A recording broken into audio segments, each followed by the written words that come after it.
Good afternoon.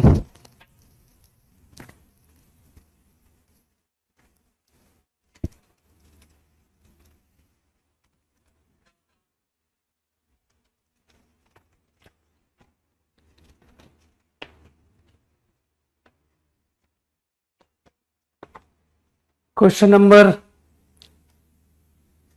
15 to 20. Any doubt? Up to 20.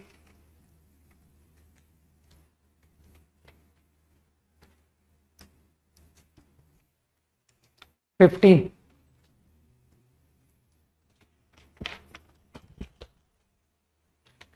अब तो हो जाना चाहिए था ना। क्वेश्चन का मतलब तो क्लियर है। A1 G1 H1 between two distinct numbers, ठीक है। तो मेरे ख्याल से A1 H1 is G1 square and also मुझे इनइक्वालिटी भी पता है between A1 G1 and H1। फिर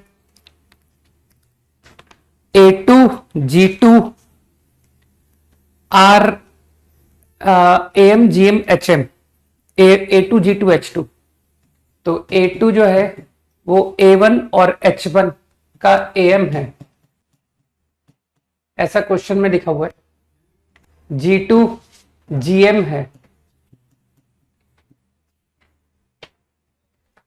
सही है। तो मेरे ख्याल से समझ आ गई बात कि A1 H1 तो G1 स्क्वायर के बराबर है। अब इसी तरह से G3 ज्योमेट्रिक मीन है ऑफ A2 H2, लेकिन A2 H2 तो G2 स्क्वायर होता है।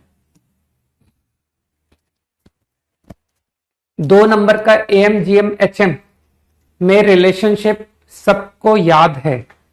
तो ये दो नंबर के AM GM HM ही तो हैं, A2 H2 and G2 of A1 and H1। बस तो बात क्लियर हो गया कि सारे ज्योमेट्रिक मीन तो बराबर आ रहे हैं। G1 G2 they are all equal. इससे ये प्रोडक्ट भी सेम हो गया। A1 G1 A1 H1 बराबर A2 H2 बराबर A3 H3, ठीक है। अब A2 पर कमेंट करते हैं। चलो A2 और A1 में रिलेशन बात करते हैं। मानते हो A1 H1, A1 arithmetic mean है और H1 हार्मोनिक मीन है। तो लोग समझते हैं कि जो हार्मोनिक मीन होता है ना वो लेस होता है देन अरिथमेटिक मीन।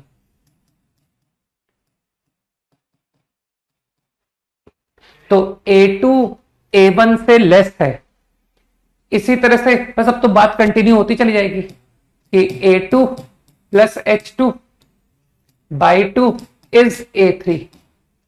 और तुम समझ रहे हो कि मैं फिर वही कमेंट करूंगा कि A2 H2 जो है वो A2 से लेस है। बस तो मेरे ख्याल से रिलेशन क्लियर कि A2 A1 से छोटा, A3 A2 से छोटा एंड सो ऑन। तो अरिथमेटिक मीन जो है वो डिक्रीजिंग है, सही है ना। Point clear. तो highest is A1 then A2। तो यहां से तुम्हारा तीसरा क्वेश्चन भी हो गया, ठीक है ना, क्योंकि प्रोडक्ट कांस्टेंट है A और H का। तो अगर अरिथमेटिक मीन डिक्रीजिंग है तो हार्मोनिक मीन शुड इंक्रीज, क्योंकि प्रोडक्ट सेम आ रहा है ना। क्वेश्चन नंबर 16 ये तुम्हारे थोड़ा सा स्कूल के कंसेप्ट पर बेस्ड है कि तुमने 10th क्लास में ज्योमेट्री पढ़ी है या नहीं, है ना। अगर पढ़ी है तो तुम क्वेश्चन नंबर 16 कर पाओगे, और अगर नहीं पढ़ी है कि सर वो IIT की तैयारी कर रहे थे तो तुमसे नहीं होगा, ठीक है। तो जो लोग 9th-10th में IIT में इन्वॉल्व थे उनको दिक्कत आएगी, क्योंकि 9th-10th के बच्चों को एक प्रॉपर्टी पढ़ाई गई है कि एक कॉर्ड, इंटरसेक्टिंग कॉर्ड एट ए पॉइंट, तो ये जो पॉइंट है कॉर्ड्स को डिवाइड करता है इन सेगमेंट्स, और वो सेगमेंट्स का प्रोडक्ट सेम रहता है। तो ये प्रॉपर्टी अगर तुम जानते हो तो बताऊंगा, ठीक है। और वैसे भी सर्कल्स में तो हम लोग दोबारा देखेंगे ही, तो अभी मैं समय खराब नहीं करता इस पर। अभी मैं अज्यूम कर लेता हूं कि तुमने स्कूल में कुछ पढ़ा है, ठीक। ये प्रॉपर्टी ट्रू होती है।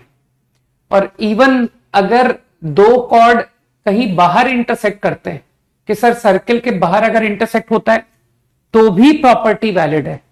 मतलब A B chord, C D chord, तो फिर से ये रिजल्ट अभी भी होल्ड करेगा। पी ए पी बी बराबर पी सी पी डी। और इनफैक्ट इस केस में तो तुम टेंजेंट की बात भी करोगे कि सर अगर ये टेंजेंट है पीटी, तो फॉर दिस केस मैं इसकी बात नहीं कर रहा हूं, क्योंकि तुम यहां समझ रहे हो, यहां तो there is no tangent drawn through P, right. तो in this case PT square is P A P B. अगर ये प्रॉपर्टी नहीं जानते हो तो फिर सर्कल्स का वेट करो, ठीक है। तो अभी मैं ये एज्यूम करके क्वेश्चन तुमको बता देता हूं।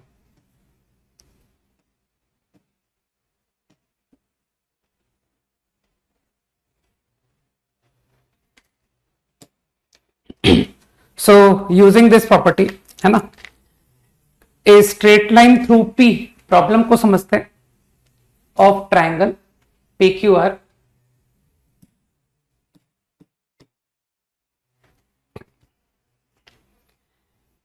meet side QR at S and circumcircle at T.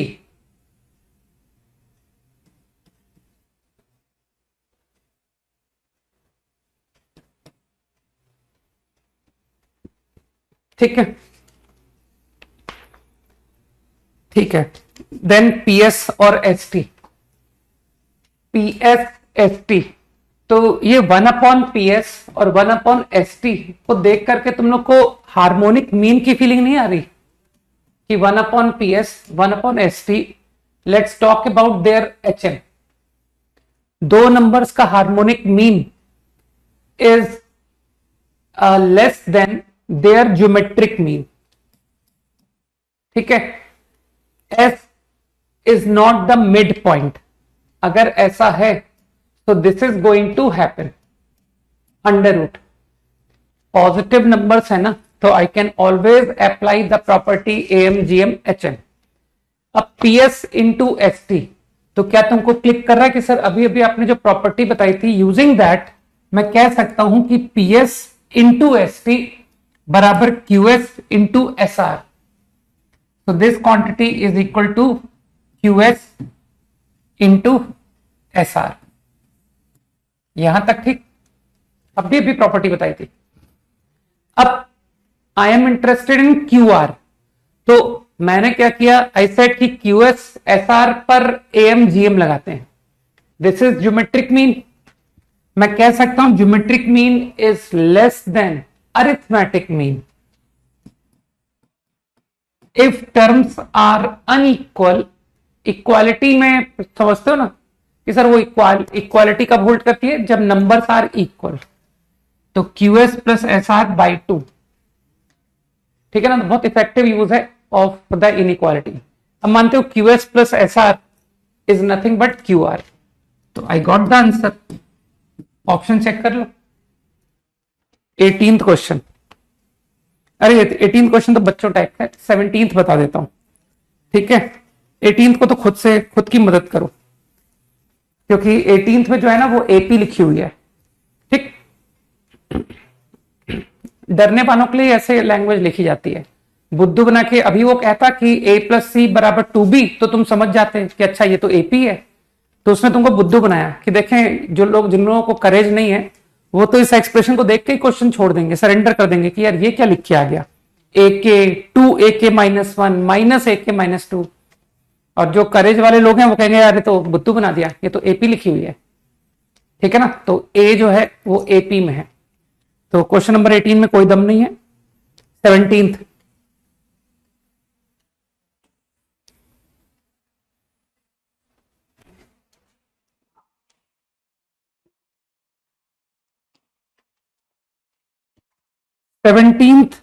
में इतना तो थॉट है ना कि डिफरेंस ऑफ टू, तो पहले एस के फाइंड करते हैं। What is S K? S K is infinite GP, sum of infinite GP whose first term. तो सम लिख रहा हूं मैं, sum of infinite GP whose first term K minus one upon K factorial. गलत तो नहीं लिख रहा हूं मैं? And common ratio. तो मुझे लगता है कई लोगों को फॉर्मूला आता है इनफाइनाइट जीपी का, है ना? तो यूजिंग फॉर्मूला, तो what I get, a upon 1 minus R factorial, k upon k factorial, जिसको कि तुम further 1 upon k minus 1 factorial लिख सकते हो। यहां तक ठीक है? This is SK. लेकिन अब एक छोटी सी प्रॉब्लम है, थोड़ा सा सिग्मा में चलो यार, के square minus 3k plus 1 into S के, मॉड भी लगा हुआ है ना। आईआईटी का काम ही यही है कि डरपोक लोगों को तो बहुत जल्दी से एलिमिनेट कर दो, है ना, कि ये मॉड, ये हाईफाई एक्सप्रेशन, आधा सरेंडर तो वही हो गया क्वेश्चन उसका, है ना। मेरे ख्याल से सबसे पहले तो मॉड खोलने पर ध्यान दिया जाए, और दूसरी बात कि जब मैं ये सम लिखने जा रहा हूं तो ऐसे मन में सोचना S1, तो जरा S1 पे जाना। S1 की पहली टर्म दिख रही किसी को? ये तुम्हारा A है, A। तो तुमको फील नहीं हो रहा कि जब जीपी का तुम्हारा पहला टर्म ये है, तो जब मैं S1 की बात करूंगा तो K को 1 रखने से तो 0 आ गया। इसका मतलब जो S2 है, S1 है, वो तो 0 हुआ, क्योंकि जब तुम्हारी पहली टर्म ही 0 है तो उसके आगे अगर जीपी होती भी है तो 0 into common ratio, 0 into common ratio square, वो 0 ही रहने वाला है। कुछ समझ गए? If your first term is 0 then GP will remain 0। तो मेरे ख्याल से फॉलो हो गया कि सर k इक्वल टू 1 पर मेहनत करने से कोई फायदा नहीं है, योर S1 इज 0। तो आई सेड k, ठीक है, 2 से क्वेश्चन को स्टार्ट करो। ठीक, अब मेरा इंटरेस्ट है मॉड को खोलना ना। एसके तो कोई दिक्कत नहीं कर रहा है, ये एसके है, तो एसके तो हमेशा पॉजिटिव है। ठीक, मुझे इसका केयर करना है, क्वाड्रेटिक।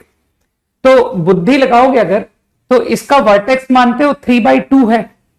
ठीक, अब वर्टेक्स के राइट में पैराबोला बढ़ता है, तो मानते हो मैं तो वर्टेक्स के राइट में ही देख रहा हूं, मेरा वर्टेक्स जो है वो 3/2 कॉमा समथिंग।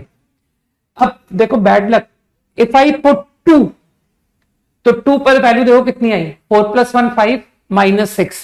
तो क्या नोटिस किया तुमने कि सर k इक्वल टू 2 पर ये नेगेटिव आ रहा है। ठीक, अच्छा अब k इक्वल टू 3 पर जाओ, k इक्वल टू 3 पर 9 - 9 + 1 मानते हो पॉजिटिव आ गया। और तुम तो जानते हो ना कि सर ये पैराबोला इंक्रीजिंग है, तो एक बार अगर इसकी वैल्यू पॉजिटिव आ गई तो अब इसके आगे ये पॉजिटिव ही रहेगा। तो इसका मतलब उसने तुमको फिर मूर्ख बनाने की कोशिश की कि देखिए कितने लोग समझते हैं कि 2 पर ये मॉड माइनस से खुलेगा और अदर देन 2 ये मॉड प्लस से खुलेगा। तो ऐसे कि एक काम करो ना कि 3 से क्वेश्चन करते हैं, 3 से लेकर 100 तक। ठीक, वहां पर ये मॉड प्लस से खुल गया,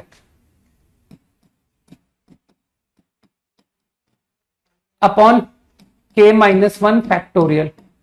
fine, and what happened for k equal to 2? तो यार उसकी वैल्यू निकाल लाओ ना, इसमें कौन सा चैलेंज है। k इक्वल टू 2 पर ये रहा sk, 2 - 1 मतलब 1 फैक्टोरियल, तो sk की वैल्यू तो 1 है। एंड व्हाट अबाउट दिस, ये कितना आया था, -5, सॉरी -1, 5 - 6 -1, तो मॉड लो ना तो +1। तो कई लोग समझ रहे हैं कि सर k इक्वल टू 2 की वैल्यू आपने पुट करके निकाल ली। ठीक है, अब करो क्वेश्चन को। तो अब तो डिफरेंस ऑफ टू, तो मेरे ख्याल से मैंने तो बहुत छोटा सा मैनिपुलेशन किया, +2 -1, 1 को लिख दिया 2 -1। तो देख लो क्या हो रहा है, k-2 k-1। तो मैं एज्यूम कर रहा हूं कि तुमको फैक्टोरियल वाकई में खोलना आता है। तो k-2 k-1 upon this k-1 k-2 factorial, k-3 factorial -1 upon k-1 factorial, ये रिजल्ट आया k3 से लेकर 100। अब तुम समझदार हो, तुम तो कैंसिलेशन, तो इसका अगला टर्म मन में सोचो कि सर ये kth टर्म है, तो k प्लस 1th टर्म कौन सी होगी, k-2 k। तो मानते हो kth ब्रैकेट का कोई भी नंबर अगले ब्रैकेट के नंबर से नहीं कटा, तो उसका अगला ब्रैकेट सोचो, k प्लस 2th ब्रैकेट, तो k-1 factorial k plus 1 factorial. तो समझ में आया कई लोगों को कि सर वो k-1 फैक्टोरियल बना, इसका मतलब है ये नंबर दो ब्रैकेट आगे से कट रहा है। तो समझदार लोग समझ गए कि सर ये नंबर 100 से नहीं कटेगा, क्योंकि दो ब्रैकेट आगे कुछ है ही नहीं। 99 से नहीं कटेगा, दो ब्रैकेट आगे नथिंग इज देयर, बाकी अप टू 98 सब कट गए। ठीक, एंड सेम वे पहला नंबर प्रीवियस को काट रहा है ना, प्रीवियस, तो k = 3, के प्रीवियस कुछ है ही नहीं, k = 4 के दो ब्रैकेट आगे नथिंग इज देयर, और k = 5 ऑनवर्ड्स कटते चले गए। तो इसमें तो तुम्हारी एक्सपर्टाइज है ना कि सर सीरीज में हम एक्सपर्ट हैं। तो your answer is 3 - 3 factorial 1, 4 - 3 factorial 1, -100 - 1 99 factorial, 99 - 1 98 factorial. अब इसे सिंप्लीफाई तुम खुद करना। ठीक, up to 20 over, up to 25 quickly. हमारा चैट लग रहा है स्टॉप हो गया है, वरना इतनी देर तक तुम कुछ लिखो नहीं, ऐसा संभव ही नहीं है। अगर, है ना, अगर वाकई में तुम इस तरह से साइलेंट हो जाते तो तुम में से कई लोगों का सिलेक्शन बहुत इजीली बहुत अच्छी रैंक से हो जाता, नहीं।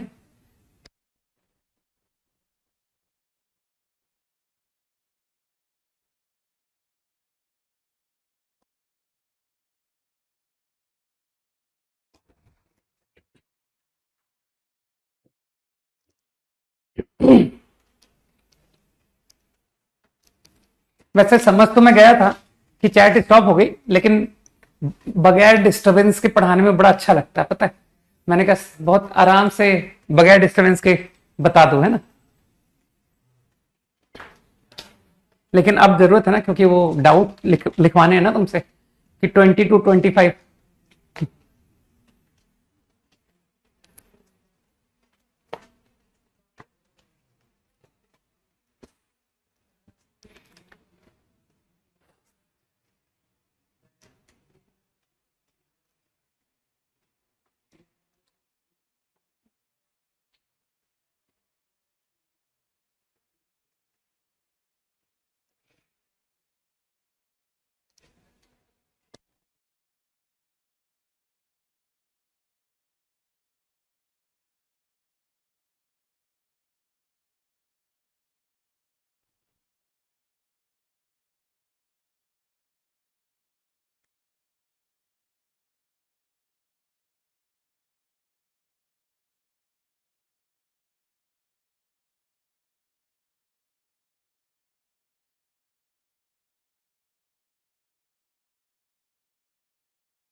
हो गया?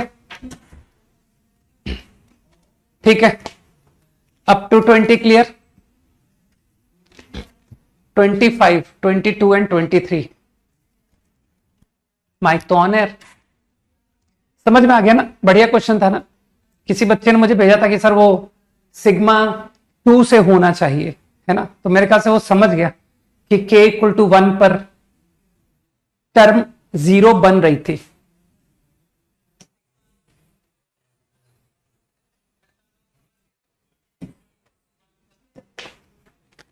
नहीं 18 नहीं बताऊंगा, ठीक है? सिंगल वेरिएबल का क्वेश्चन है ये। 18 में तुम्हारे में मिस्टेक तो नहीं है? एक सेकंड, मुझे जितना ध्यान है, एक सेकंड होल्ड करना। कुछ मिस प्रिंटिंग? नहीं नहीं नहीं, ठीक है, ऑल ओके। 19 क्लास का किया हुआ क्वेश्चन है। अरे मैं वेट कर रहा था कि तुम्हारी चैट स्टार्ट हो जाए यार बाहर, है ना? तुम्हारी चैट ही नहीं चल रही थी। 20 में तो तुम्हारा एक्सपर्टाइज नहीं हो गया सर AMGM यूज करने का? 1 ओरली डिक्टेट कर देता हूं, तुमको लगता नहीं 1/A5, 1/A4 पावर की बात कर रहा हूं, A³ तो तुमको ऐसा मन में नहीं आ रहा कि सर ये जो डिवाइड है, डिवाइड में A की टोटल पावर बनेगी अगर मैं मल्टीप्लाई करूंगा 5 4 9, ठीक? अच्छा वो पॉजिटिव वाले को एक बार देखना, 8 और 10 न्यूमरेटर में 18 पावर दिखी। तो क्या तुमको फीलिंग आ रहा है कि सर ये जो 3/A3 है इसको 3 में तोड़ दीजिए तो ये भी 18 दे देगा? तो मुझे लगता है कि IIT वाले ज्यादा टफ नहीं देते क्वेश्चन। देखो कितना इजी दिया, जिससे किसी को भी फील आ जाए कि 1/1/1 में स्प्लिट करके सीधा AMGM लगाओ, प्रॉब्लम ओवर, छोड़ दो। समझ गया ना मैंने क्या बोला? A5 1/A5, 1/A4, 1/A³, 1/A³, 1/A³, right? और इधर as it is +1 +A8 +A10 upon जितने भी ये टर्म्स हो गए, arithmetic mean is greater equal to geometric mean. तो ज्योमेट्रिक मीन तो कांस्टेंट आ जाएगा। 22 इज ए गुड प्रॉब्लम।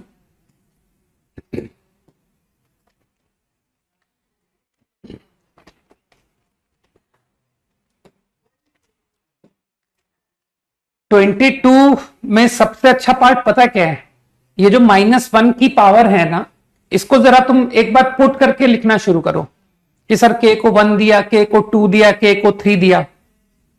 तो k को 1 देने पर देखो माइनस की पावर, -1 की पावर ऑड आ रही है, 1 × 2/2 -1²। k को 2 देने पर फिर नेगेटिव आ रहा है, 2 × 3/2। अब जब k को 4 तो प्लस आ रहा है, 4 × 5/2। और k को 3 पर भी प्लस आ रहा है, 3 × 4/2। Now when you go for 5, again you get minus 5 × 6/2, odd number। कुछ ऐसा कुछ हो रहा है। तो जिसका दिमाग थोड़ा सा अच्छा काम करता है वो पता क्या कहेगा, ठीक? और IIT यार इतना एक्सप्लिसिट एग्जाम है, मतलब मुझे IIT से आसान कोई और नजर नहीं आता कि देखो कितना साफ लिखता है उसने। नोइंगली फॉरेन टर्म लिखे कि, है ना? तुम अजीब लग रहा होगा कि यार लोग जनरली एन टर्म्स की सीरीज पूछते हैं, ये फॉरेन की क्यों दे रहा है? तो वो तुमको बेसिकली हिंट दे रहा है कि यार 4 को ना एक नंबर ट्रीट करो, treat 4 of them as one,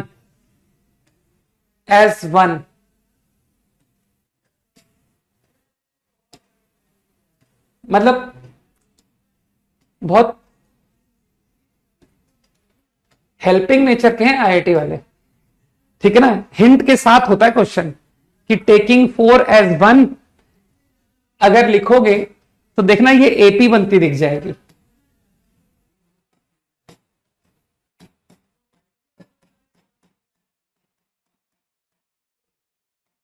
and so on.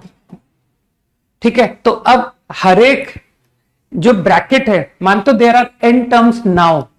ठीक, अब कोई अगर कैलकुलेशन सोच रहा है कि यार मेरे को तो n टर्म की सीरीज इस तरह से लिखने का मन करता है, R1 से लेकर n, ये होती है n टर्म की सीरीज। सही है, तो इसकी जनरल टर्म कि सर इसकी जनरल टर्म लिखनी है, तो इसकी जनरल टर्म तो rth ब्रैकेट, तो क्या सोच सकते हो कि sir first bracket 4 is my ending term, 8 is my ending term, 12 is my ending term, तो इसका मतलब है 4r is my ending term. सोचो 4r माइनस 1, 4r माइनस 2, यार सिग्मा जल्दी लगा दिया, थोड़ा सा शिफ्ट कर लेते हैं।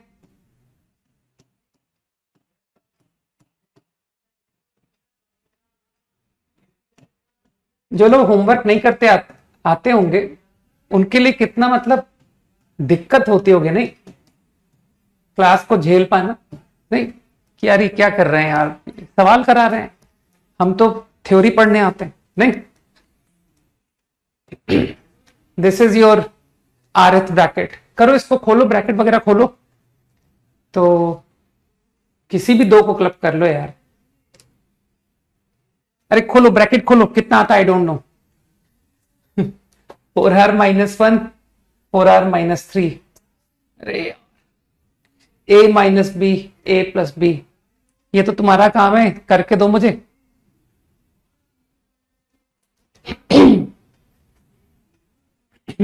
वो तो मैं अभी बाहर बोल ही रहा था, ठीक है ना, कि ये सारे जितने इंस्टीट्यूट के खुले ना सेंटर्स, वो सारे सेंटर्स वालों के लिए कंपलसरी हो जाएगा कि अपनी कक्षा तो एनरोल करना ही पड़ेगा।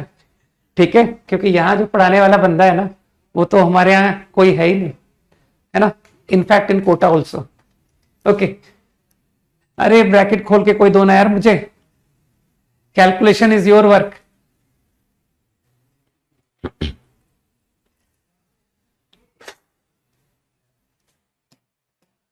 a minus b, a plus b, a minus b is 2, a plus b 8r minus 4, these two, a minus b is 2, a plus b 8r minus 2। मेरे ख्याल से मेरी कैलकुलेशन सही है ना, 2 आउट 16r minus 6, ठीक है, 4 8r माइनस 3, ये बन गया 32r, 32r माइनस 12 समेशन 1 से n।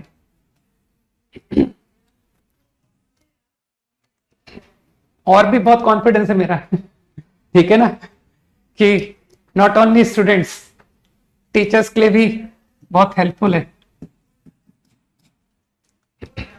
बस अब तो ये रहा प्रॉब्लम, तो nn plus 1 by 2 16 nn plus 1, calculation ठीक है मेरा, minus 12n, right, 4n out, 4n plus 4 minus 3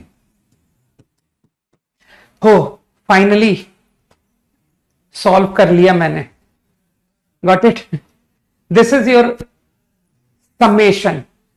अब वो इंटेलिजेंटली क्वेश्चन पुटअप कर रहा है कि what is the possible values, सही है, तो ऑप्शन से हिंट लें, तो आंसर से हिंट उठाओ, 1056, 1088, है ना, तो तुमको क्या लगता है मैं इसे सॉल्व करके एक एक ऑप्शन को पुट कर करके चेक कर करके n निकालूंगा कि सर किस ऑप्शन से n की वैल्यू इंटीजर आ रही है?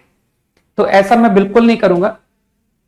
अगेन मैं दिमाग इस्तेमाल करूंगा कि यार ये दो कंसेक्यूटिव नंबर का प्रोडक्ट लिखा है ना, और वो भी एक नंबर 4 का मल्टीपल है, देखो ध्यान से, तो परफेक्ट स्क्वायर पर चलते हैं, ठीक है, परफेक्ट स्क्वायर का नियरेस्ट, तो ये जो ऑप्शंस लिखे हैं इनका सबसे क्लोज परफेक्ट स्क्वायर, तो तुमको फिर आईआईटी की लीनियंसी पता पड़ेगी कि यार वो आईआईटी ने 1024 2 की पावर 10 का सहारा लिया। सोचो सोचो, मैंने कहा ना सबसे अच्छा एग्जाम है जेईई एडवांस। 2 की पावर 10 से लोगों को लगाव होता है ना कि सर 1024, और देखिए वो 32, 2 की पावर 5, 32 का स्क्वायर, और देखिए आप लकी हो 32 is a multiple of 4 also, है ना। तो क्या तुमको लगता नहीं मैं ऐसे ऑप्शन चेक करूंगा कि 32 इंटू 33 आंसर में है क्या, है ना। सारे ऑप्शन 1024 से बड़े लिखे हैं, देखो ध्यान से। तो ये तुमको आंसर मिल गया कि सर ये एक ऑप्शन है। फिर अगला ऑप्शन पता मैं कौन सा चेक करूंगा, जिसको अकल है वो जानता है कि सर आप अगला 36 इंटू 37 चेक करोगे, सही है। तो मेरे ख्याल से ये भी आंसर में है, ठीक है। और इसका अगला जानते हो मैं क्या करूंगा, 40 इंटू 41। तो देखना सर वो रेंज के बाहर चला गया, आपके ऑप्शंस का जो सबसे बड़ा आंसर है ना उससे भी बड़ा आ गया। कुछ समझ गए मेरी बात को? तो got the answers, idea clear. तो तुम्हारी कैलकुलेशन स्किल्स, तुम्हारे कंसेप्ट, तुम्हारा ऑब्जर्वेशन, एवरीथिंग दे वांट, ठीक है ना। उनको तुम्हारा हर तरह का स्किल चाहिए, ये नहीं कि sir I am conceptually very strong, है ना।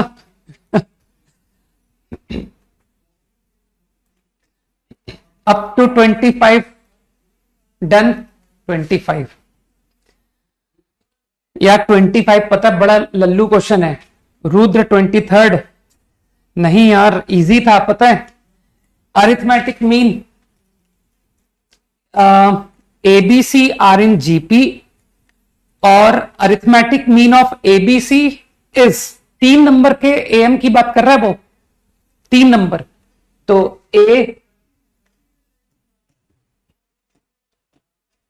ए plus B plus C, GP का इस्तेमाल कर रहा हूं मैं, upon 3 is equals to B plus 2, B plus 2। तो बहुत इजी कैलकुलेशन हो रही है, देखो ध्यान से कि सर इक्वल टू 6, 3AR को इधर लाइए, देखिए परफेक्ट स्क्वायर बन रहा है, A R square minus 2R plus 1, दिखाई दिया। तो तुम लोगों को ये भी आइडिया आएगा कि आईआईटी थोड़ा सा नंबर्स का भी यूज करता है। तुमने ऐसे क्वेश्चन मुझे क्वाड्रेटिक में बहुत करते हुए देखा होगा। तो नोटिस कर रहे हो कि R is a positive integer, question में दिया है b by A is an integer, और वो भी पॉजिटिव क्यों, क्योंकि एबीसी तीनों पॉजिटिव है। तो अगर एबीसी पॉजिटिव है तो रेशो भी पॉजिटिव होगा, और R के बारे में लिखा हुआ है कि it is integer b by A. तो क्या तुमको लगता है सर 2 इंटीजर का प्रोडक्ट 6 लाना है, 2 पॉजिटिव इंटीजर का प्रोडक्ट 6, और तो लिखते जो सारे कॉम्बिनेशन 1 इंटू 6, 2 इंटू 3, ठीक है। लेकिन तुमको यह भी तो ध्यान रखना है कि सर परफेक्ट स्क्वायर भी होना चाहिए। तो क्या तुमको दिखाई दिया कि सर एक ही कॉम्बिनेशन है, वो है 6 इंटू 1, और उसमें भी इसे 1 होना पड़ेगा, r माइनस 1 होल स्क्वायर को 1 होना पड़ेगा, और a को 6 होना पड़ेगा। तो डायरेक्ट आंसर a इज 6। मैंने a बता दिया, और अब तुम निकाल लेना वैल्यू जो भी वो पूछ रहा है तुमसे। मैंने r भी बता दिया, मैंने a भी बता दिया। r minus 1 whole square is 1 and a is 6। 25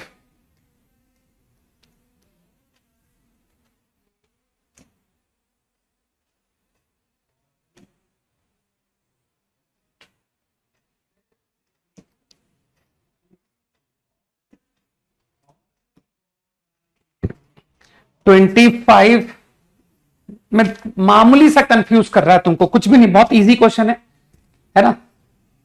जितना क्वेश्चन का अपीयरेंस खतरनाक हो, डरावना हो, बड़ा प्रॉब्लम हो, ऐसे क्वेश्चन को जरूर अटेम्प्ट करना, ठीक है। कहा था ना कि सर वो समझने का समय प्लस करने का समय remain constant in IIT advanced, okay. तो समझने का समय अगर ज्यादा है तो सॉल्विंग का समय कम होगा, समझने का समय कम है तो सॉल्विंग का समय ज्यादा होगा, ठीक है। Now log R in AP, तो इससे तुम लोग समझ गए क्या कि sir B will be in GP, ये मैंने नोट लिखवाया था, रिमेंबर? याद आया? Numbers in GP then log in AP, तो इसका मतलब है बी तो जीपी में हो गया। अब जीपी का भी कॉमन रेशो बता दोगे कि सर कॉमन रेशो 2 है ना? Common ratio is 2। अरे यार लॉग का डिफरेंस लिखो तो वो बी का डिवाइड हो जाएगा, लॉग है ना, B2 अपॉन B1 लॉग, तो तुम समझ गए कि sir ratio is 2। I think A51 B51, okay, A1 बराबर B1, तो वेरिएबल कम इन्वॉल्व करते हैं। Let's make use of A1 and common ratio 2। तो what I am interested, S क्या है? सम है, वो भी 51 टर्म्स का। एपी के 51 टर्म्स का सम 51/2, first plus last A1 plus A51। तो A51 के लिए तुम लोग समझदार हो, कहोगे सर B51 लिख दो, and B51 is nothing but A1 2 की पावर 50। सही लिख दिया मैंने। नाउ T तो जीपी का सम है 51 टर्म्स का ना, तो क्या होता है फॉर्मूला? A1 कॉमन रेशो की पावर A R की power N -1 upon R -1, that is 1 only. ठीक, ये दो में कंपेयर करना है, विच इज बिगर। बच्चा भी कर लेगा कि सर कुछ भी दम नहीं है इसमें, ब्रैकेट को खोलिए तो ये जो नंबर है ये 2 की पावर 51 से बड़ा आ रहा है, इंटू A1 मिस कर गया है ना। तो अरे मल्टीप्लाई करो ना यार, 51 अपॉन 2, मानते हो ये 4 से बिगर है, बहुत बड़ा नंबर है ये।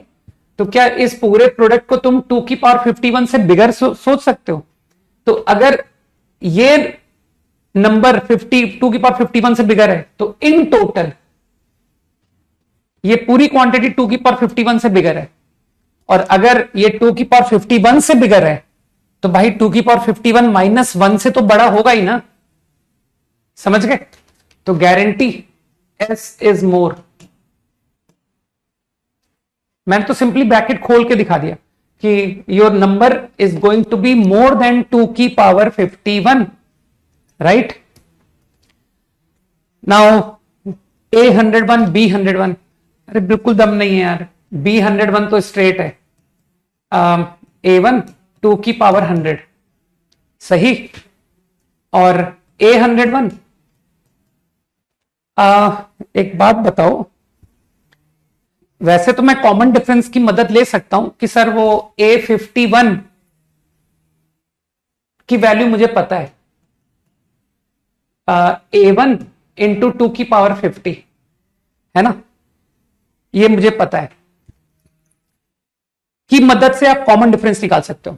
लेकिन ऐसे ही ऑब्जर्व करना, A1 से लेकर A101 तक क्या तुमको लगता है कि they are odd number of terms, है ना? और तुम जानते हो ना इक्विडिस्टेंट का सम सेम होता है, तो मैं तुमको A101 डायरेक्ट ले जाता हूं, इक्विडिस्टेंट का सम सेम।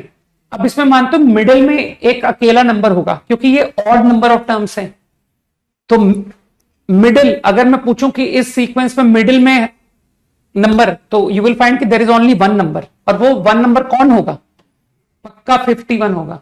सर ये है आपका मिडिल नंबर, बुद्धि लगाओ। अरे इसके लेफ्ट में 50 और इसके राइट में भी 50, तो ये मिडिल हुआ कि नहीं हुआ? कि सर इस नंबर के दोनों तरफ बराबर बराबर नंबर है, तो ये मिडिल है। अब तुम जानते हो ना यूजिंग आइडिया ऑफ इक्विडिस्टेंट, तो दिस प्लस दिस है ना is equal to this plus this itself, तो 2A51 is equals to A1 plus 101। तो A101 निकल आया कि सर ये तो 2 टाइम्स A51 माइनस A1। तो क्या तुमको साफ साफ नजर आ रहा है कि सर ये नंबर बहुत बड़ा है यार, 2 की पावर 100 और यहां पर 2 की पावर 51, कोई कंपैरिजन ही नहीं है भाई, there is no comparison. 51 power and 100 power, 100 power is too large, नहीं? Got it? और A1 एक पॉजिटिव नंबर है, वरना ठीक है ना, समझ रहे हो? ओके, अप टू 30 खत्म करो जल्दी से। 28 एंड 7, 27। ये तो वो यूनियन फॉर्मूला आ गया यार, इंक्लूजन एक्सक्लूजन की वजह से। मैंने अभी अभी क्वेश्चन छोड़ा था, 26 वाला तो एकदम बेकार क्वेश्चन है, वो थोड़ी पूछ लोगे। हाँ बिल्कुल ओरली था वो।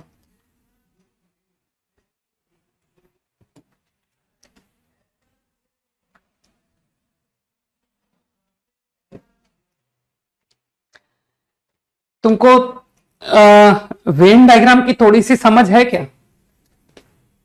अच्छा चलो, क्या कहूं मैं, यूनियन 27 क्वेश्चन, यूनियन वाई। कोशिश करना है ना कि हाँ थोड़ा सेट का हमें आइडिया है। वेन डायग्राम में अब थोड़ा समझो यार, है ना, ये सेट एक्स को रिप्रेजेंट कर रहा हूं मैं। Elements lying within this circle are the elements of set X, है ना? 10th पे था ना, गुड, ठीक है। And set Y, elements in set Y, ठीक? तो यूनियन, यूनियन का मतलब हर कोई समझता है कि सर आइदर एक्स और Y is union of X and Y. तो मानते हो this shaded region, those elements which lie in this shaded region are set to lie in union, ठीक? तो तुम इमेजिन कर सकते हो कि नंबर ऑफ एलिमेंट, अच्छा what will be call this, ओहो सॉरी,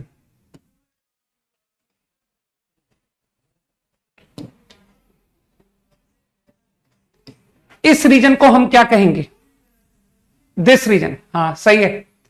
मानते हो ये रीजन है, those who belong to X as well as Y, this is set to be X intersection Y, सही है ना? Elements common to X and Y. तो यू कैन इमेजिन कि number of elements belonging to either X और Y, mathematically I can write, let's take element of X, ठीक? Element of X का मतलब समझे कि सर ये पूरा circle, those element which lie in this complete circle are elements of X plus elements of Y. तो elements which belong to this circle are elements of Y, लेकिन तुमको लगता नहीं इन दोनों को जोड़ने में ये जो एलिमेंट है ब्लू कलर से दिखाया हुआ, मानते हो ये 2 बार काउंट हो गए, है ना? I was interested to consider all this element which are belonging to X और वाई। तो फॉलो कर पा रहे हो कि एलिमेंट जो इंटरसेक्शन को बिलोंग कर रहे हैं उनको आपने 2 बार गिन लिया, वो एक्स में भी काउंट हो गए, वो वाई में भी काउंट हो गए। तो मानते हो एक बार एक्स्ट्रा काउंटिंग हो गई, तो उसको बैलेंस करो कि सर वो एक्स्ट्रा काउंटिंग को बैलेंस कीजिए। तो आई नीड टू सब्ट्रैक्ट। सोचो, तो क्या तुमको क्लिक किया कि हाँ ये तो एक्स यूनियन वाई के लिए एक फॉर्मूला क्रिएट हो गया? तो number of elements which belong to X और Y we can express like this कि element of X plus element of Y minus intersection Y. कारण सबको पता है कि सर एक्स इंटरसेक्शन वाई 2 बार काउंट हो गया, यहां और यहां, लेकिन हमको 1 बार गिनना था, तो इसलिए 1 बार सबट्रैक्ट करना पड़ा। तो now this become a formula, ठीक है? तो हालांकि मैं तुमको ये फॉर्मूले को और भी एक्सटेंड करूंगा कि not only 2 sets I will talk about 3 sets, ठीक है, कि 3 सेट के लिए भी यूनियन का हम फॉर्मूला ला सकते हैं, 4 सेट के लिए भी ला सकते हैं, ऐसे n सेट्स के लिए, ठीक है। तो चिंता मत करो, मैं अभी थोड़ी देर में ही बता दूंगा, लेकिन पहले अपन इस क्वेश्चन को कर लेते हैं ना, कि sir let's first do this problem, फिर मैं तुमको ये यूनियन का आइडिया और ज्यादा एक्सटेंड करता हूं, है ना। Why wait for permutation combination, है ना, तो इसको हम आज ही कर लेंगे। Is this clear? तो अब ये प्रॉब्लम में तो कुछ दिक्कत बचा नहीं कि number of element, 27th question, 2018 terms in first AP 2018 plus in second AP also 2018 minus, अब थोड़ा अच्छा पार्ट कि ये 2 एपी में कॉमन टर्म कैसे निकालोगे आप, सही है। तो ये थोड़ा इंटरेस्टिंग पार्ट है। एक बात सोच के बताओ, there is an AP with common difference 5 and so on, ठीक, हाँ बिल्कुल सही। And there is an AP with common difference 7। तो जो कॉमन टर्म होंगे, कॉमन नंबर्स, कोई मुझे सोच के बताएगा कि सर वो कॉमन नंबर्स का डिफरेंस कितना आएगा? तो यार तुम में से कई लोग पकड़ लेंगे, कहेंगे सर आपने वो पीरियड का कंसेप्ट पढ़ाया था, ये कुछ ऐसी तो बात है, मल्टीपल्स नहीं, मल्टीपल्स, अरे ये मल्टीपल्स लिखे हुए हैं, अरे 5 से मल्टीप्लाई करके ऐड करते चले जा रहे हैं, है ना। तो वैसा ही कुछ नजर आ रहा है ना कि sir 5 into 0 plus 1, 5 into 1 plus 1, 5 into 2 plus 1। तो फील हो रहा है कि सर ये जो कॉमन डिफरेंस है ना, common difference that should be LCM, ठीक। तो 35 कॉमन डिफरेंस की एपी बनेगी, यहां तक ठीक, कि जो कॉमन टर्म्स होंगे they will give you AP with this common difference. अब क्या तुमको ऐसा फील नहीं होता कि सर मैं आपको उस एपी का, नई एपी का पहला नंबर ढूंढ देता हूं? तो लोग हिट एंड ट्रायल से कि सर लिखते जाइए, कभी तो कॉमन नंबर मिलेगा, लिखते जाइए, यहां लिखा, यहां लिखा, so this is the common number 16। अब सोचो कि सर कितने नंबर तक आप जाओगे, है ना। What is going to be your last number? 16 plus n minus 1 into common difference. This is your last number. ठीक, अब तुमको लगता नहीं, थोड़ा सा विवेक का इस्तेमाल करते हैं। ये जो एपी लिखी हुई है और ये एपी लिखी हुई है, दोनों में बराबर टर्म है। How many 2018 terms are here, 2018 are here. तो तुमको लगता नहीं कि इसकी जो एंडिंग नंबर है, इसका जो एंडिंग नंबर है वो छोटा होगा? आराम से सोचो कि sir this is going to be the last term of this AP, इससे कम होगी, तो इसकी लास्ट टर्म निकालो जरा, ठीक है ना। तो इसकी लास्ट टर्म लिख लो, 1 प्लस कितने टर्म थे 2018, 2017 इंटू कॉमन डिफरेंस, तो वो किसी ने लिखा हुआ है 10086, ठीक है। तो ये 10086 आ गया, बाकी इसका एंडिंग नंबर 10086 से कहीं बड़ा है। तो क्या तुम कॉमन सेंस से कह सकते हो कि सर वो जो आपका कॉमन टर्म्स है उसका जो लास्ट नंबर है वो 10086 से लेस इक्वल होना चाहिए, इसको आप एक्सीड नहीं कर सकते? जल्दी से हाँ बोलो, क्या ये बात सबको समझ आई? Common terms, terms which are common का हाईएस्ट नंबर है ना, highest number should follow this. तो यहां से ना थोड़ा सा कैलकुलेशन करके मुझको जितना याद है, इससे कुछ आंसर आया था, पता नहीं 287 पॉइंट समथिंग आया था, 287 पॉइंट, आई डोंट रिमेंबर, कुछ डेसिमल में आया था। ठीक है, मतलब n is less equal to 288 decimal dot dot dot, ऐसा कुछ आया। लेकिन अब लोग जो समझदार हैं वो जानते हैं 287.7, ओके 287.7, तो 288.7। लेकिन मानते हो सर n तो इंटीजर है, तो आप डेसिमल 7 तक जा ही नहीं सकते, तो what is your n? n is 288। तो how many common numbers you got? Common numbers are 288 answer. तो थोड़ा सा नंबर थ्योरी का वेटेज हल्का सा बढ़ने लग गया आईआईटी में, है ना, कि सर अब कैलकुलस वगैरह से काम नहीं चल पा रहा है, अब लोगों को वाकई में मैथ्स आनी चाहिए। सही है, कैलकुलस तो फिजिक्स है ना, तो मैथ्स क्या है?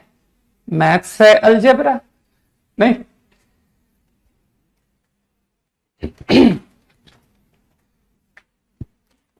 ज्योमेट्री, एवरीथिंग, है ना, तो दे वांट एवरीथिंग।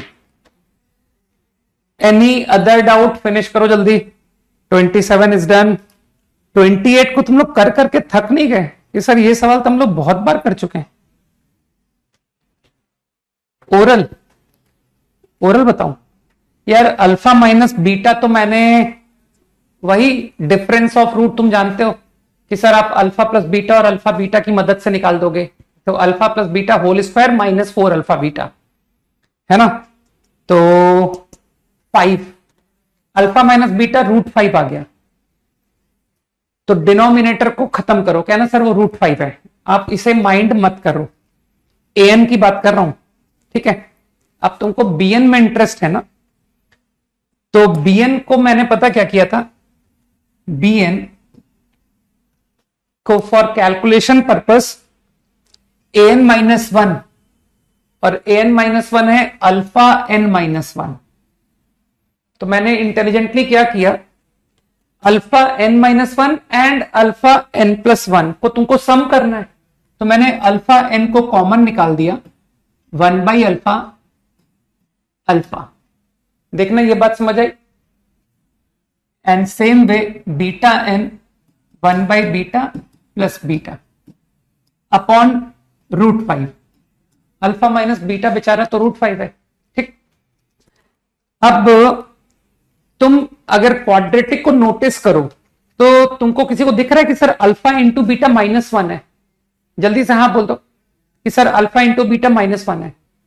तो क्या किसी को फील आया कि आप ये क्वांटिटी को माइनस बीटा लिखवा सकते हो? अभी अभी तुमने कहा था ना अल्फा इंटू बीटा इज -1, इसी तरह से इस क्वांटिटी को आप माइनस अल्फा लिखवा सकते हो। तो खत्म हो गया। अरे sir alpha minus beta common निकल आया, काट दीजिए नीचे से, आपने फालतू में इसको √5 निकालने पे मेहनत की, वो तो कट गया, alpha minus beta cancel. And don't you think कि सर ये अल्फा n और ये माइनस आ रहा है common, make it alpha minus beta, तो -1 कॉमन, तो it become alpha n plus beta n। एक ऑप्शन नजर आया कि sir bn equal to this, सही है। तो कम से कम bn का सवाल ही कर लेता कि देखो डी ऑप्शन मैंने चेक करा दिया और इससे सी ऑप्शन मैं कर लूंगा, क्योंकि जो सी ऑप्शन है डोंट यू थिंक अपॉन 10 की पावर n, तो ओरली सुनना, अल्फा अपॉन 10 की पावर n, बीटा अपॉन 10 की पावर n, दोनों समेशन अलग अलग है। तो क्या तुमको लगता नहीं कि सर एक इनफाइनाइट जीपी α/10 रेशियो की जा रही है? अरे समझो यार, starting from 1 to infinity, your first term is α/10, your common ratio also is α/10। अरे यार α/10 अपॉन 1 माइनस α/10, इनफाइनाइट जीपी। इसी तरह से β/10 1 माइनस β/10। मुझे लगता है ये वाला पार्ट तुम खुद कर लोगे कि सर इसको मैंने किया था तो ये आंसर सही नहीं आता है, ठीक है। ये तो तुम मैनेज कर लोगे ना कि सर ये वाला पार्ट मैं कर लूंगा, ठीक है। तो सिग्मा bn वाला पार्ट तुम कर लोगे।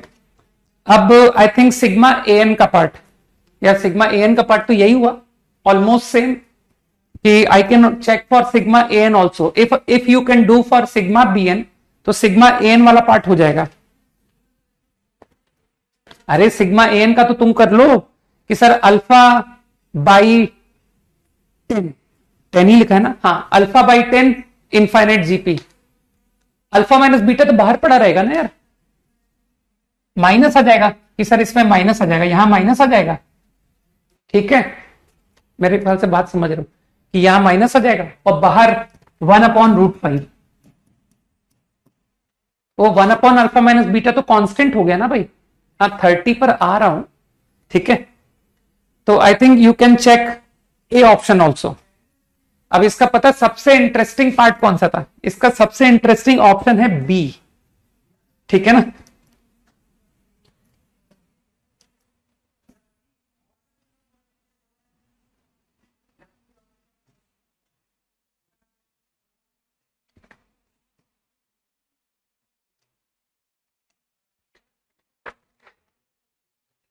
नाउ फॉर बी ऑप्शन थोड़ा इंटेलिजेंटली वर्क करते हैं।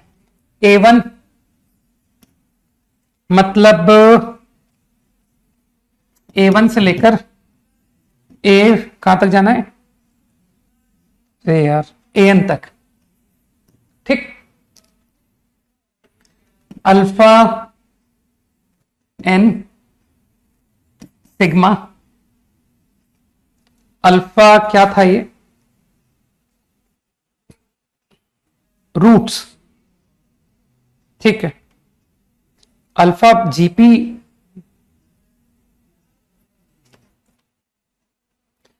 जीपी बन जाएगी, don't worry. Alpha n minus beta n from 1, ठीक है, से एन। अब मैं तो क्या अपने आलसी होने का बहुत फायदा उठाता हूं, ठीक है। तो मैंने क्या किया, मैंने कहा यार अगर मैं 0 से लिख दूं तो किसी को कोई तकलीफ है क्या, अगर मैंने 0 को इंक्लूड कर दिया। बाकी मुझे कोई दिक्कत नहीं है, तुम अगर 1 से ही करते हो तुम उसमें भी क्वेश्चन कर सकते हो, नथिंग टू वरी, ठीक है। क्योंकि मेरे ख्याल से तुम समझ रहे हो कि सर अल्फा की पावर 0 बीटा की power 0 they are equal to 1, तो वो 0 ही आ रहा है, ठीक। तो बस अब मैंने प्योर मैनिपुलेशन था इस क्वेश्चन में और कुछ नहीं। Number of term n+1 -1 alpha -1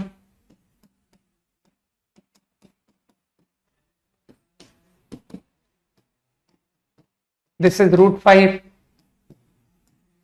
आराम से एलसीएम लेके हो गया था मुझसे तो। अल्फा n+1 मैं साइमल्टेनियसली यूज कर रहा हूं कि अल्फा बीटा इज -1, तो become minus alpha n minus alpha n. कोशिश करना समझने की कि हो क्या रहा है, माइनस बीटा +1। पता नहीं मैंने ब्रैकेट सही खोल दिया कि नहीं, दिस माइनस बीटा दिस, है ना, सही खोल दिया ना। देन मैं अल्फा बीटा को -1 यूज कर रहा हूं, तो minus alpha beta n+1 plus beta n. I hope कि मैं सही जा रहा हूं।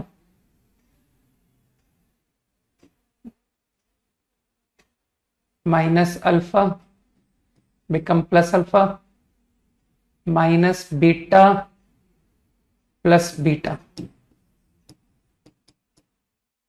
+1 -1।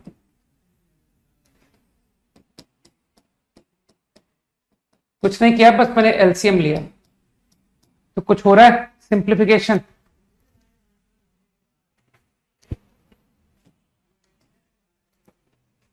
अल्फा माइनस बीटा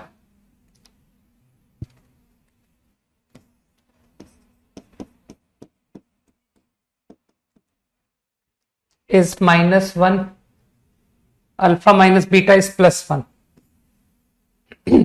और इसे तुम खुद निकाल सकते हो कि सर इसको मत कैरी कीजिए, रुको इसको मैं ओरली बता देता हूं, हटाओ ये प्रोडक्ट को निकाल लो। ओहो, go back to quadratic, x² -x -1 orally फील कर रहे हो, इसे x minus alpha x minus beta, सही है। तो x को अगर मैं 1 रख दूं तो क्या 1 माइनस अल्फा 1 माइनस बीटा आ गया, और x को 1 रखने से 1 माइनस 1 माइनस 1, ये क्वांटिटी -1 है, -1। लोग समझ गए? तो I think minus of alpha minus beta और numerator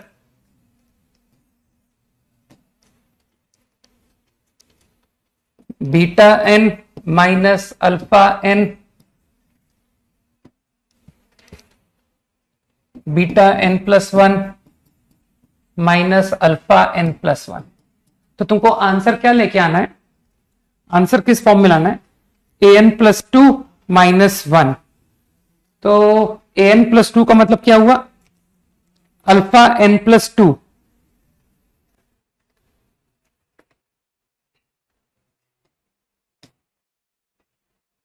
alpha n alpha plus 1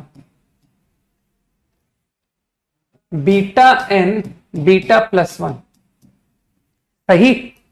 और एक नंबर ये बचा था प्लस अल्फा माइनस बीटा। तो मेरे ख्याल से लोग समझ रहे हैं कि sir beta plus 1, go back to your quadratic, quadratic में वापस जाओ। क्या तुमको दिख रहा है x square is equal to x plus 1? तो क्या बीटा प्लस 1 को मैं बीटा स्क्वायर लिखवा दूं? आ गया आंसर। अल्फा स्क्वायर लिखवा दूं? मेरे ख्याल से answer obtained, beta n plus 2 minus alpha n plus 2 हो गया भाई, and whole divide by minus of alpha minus beta. हो गया भाई, क्रिएट हो गया। an प्लस 2 क्रिएट कर दिया मैंने, ठीक है। ऊपर alpha n plus 2 minus beta n plus 2 लोगों को दिखाई दे रहा है अब, ठीक। तो obtain your answer now. Discussion and करें, बस एक आखिरी 30th बता दूं बस, 29th अब नहीं बता रहा क्योंकि 29th सेम क्वेश्चन अभी अभी किया है ना। तो same idea just now we have used. Common difference 3, common difference 5, common difference 7। तो 3, 5, 7 का एलसीएम कितना हो गया? 3, 5, 7, 15 इंटू 7 कितना होता है? 105। 105। और फर्स्ट टर्म कॉमन, उसके लिए एक काम करो, लिखते चले जाओ, तुमको कॉमन नंबर मिल जाएगा। जैसे ही पहला कॉमन नंबर लिखे बस वही आंसर है, ठीक है। 10 seconds क्विकली।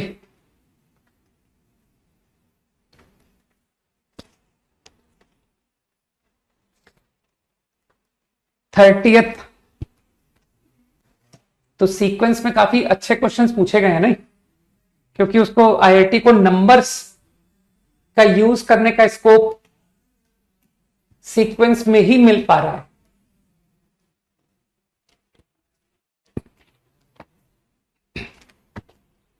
इजी है, उतना टफ नहीं है। A1 बराबर B1, तो इस रिलेशन को मैं डायरेक्टली पुट कर रहा हूं। A1 क्या है? AP है, arithmetic progression with common difference 2, okay. तो 2 टाइम्स AP का सम n/2, वो 2 कट गया, n/2 2A1 plus n-1 into common difference. Common difference कितना था? 2। अच्छा, A1 की वैल्यू C है, तो चलो इसको C लिख देता हूं, इज इक्वल्स टू B, और B एक GP है, कॉमन रेशियो 2 है ना। तो B1 क्या है? B1 भी C है, वो GP का सम क्या होता है? A इंटू कॉमन रेशियो की power number of term, how many terms? n terms, upon 2 minus 1। यहां तक मैंने सही लिख दिया क्या? ये सही लिख दिया ना मैंने? और C के ऊपर कमेंट क्या है? n तो चलो इंटीजर है, n is natural number. Is there any comment over C? हाँ, कमेंट है। A1, A2, is a sequence of positive integers. तो I think you will agree कि sir C also is positive integer. अरे C A1 है ना, C तो A1 है, तो तुम समझ गए कि सर इतनी इंफॉर्मेशन है। ठीक, अरे बहुत इंटरेस्टिंग क्वेश्चन है, अभी तुमको दिखाई देगा कि what is interesting in this problem.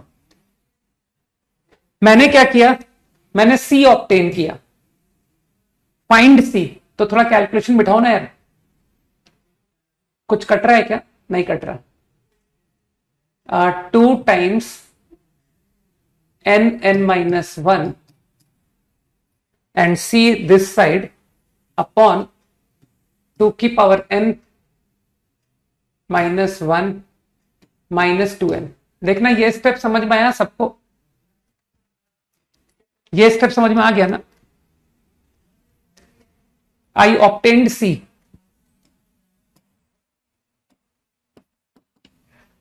This point should be clear।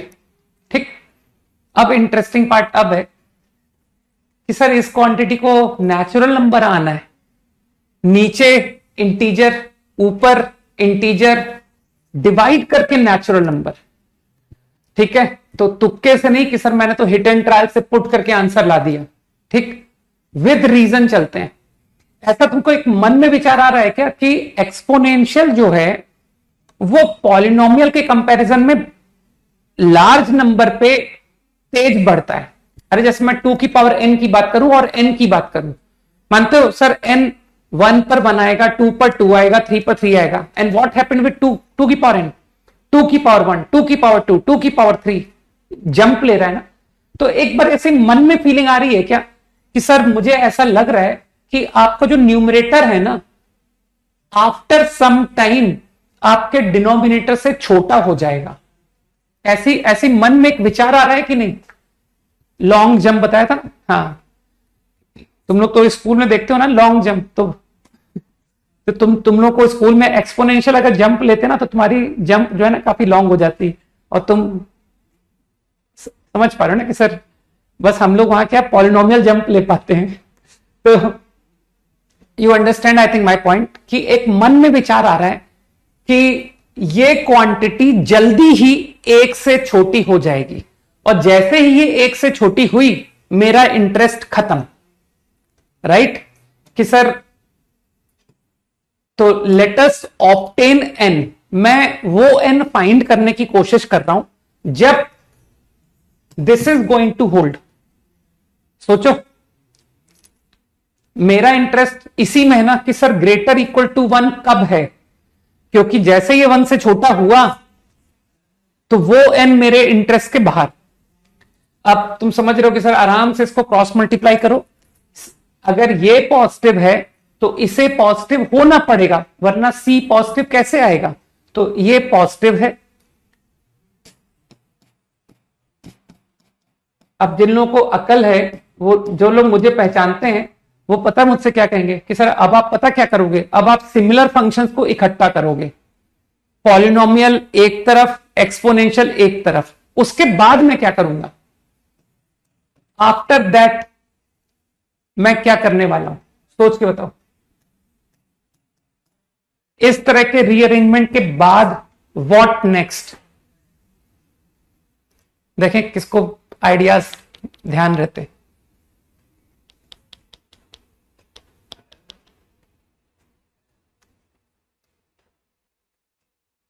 Graph, good, ठीक है ना।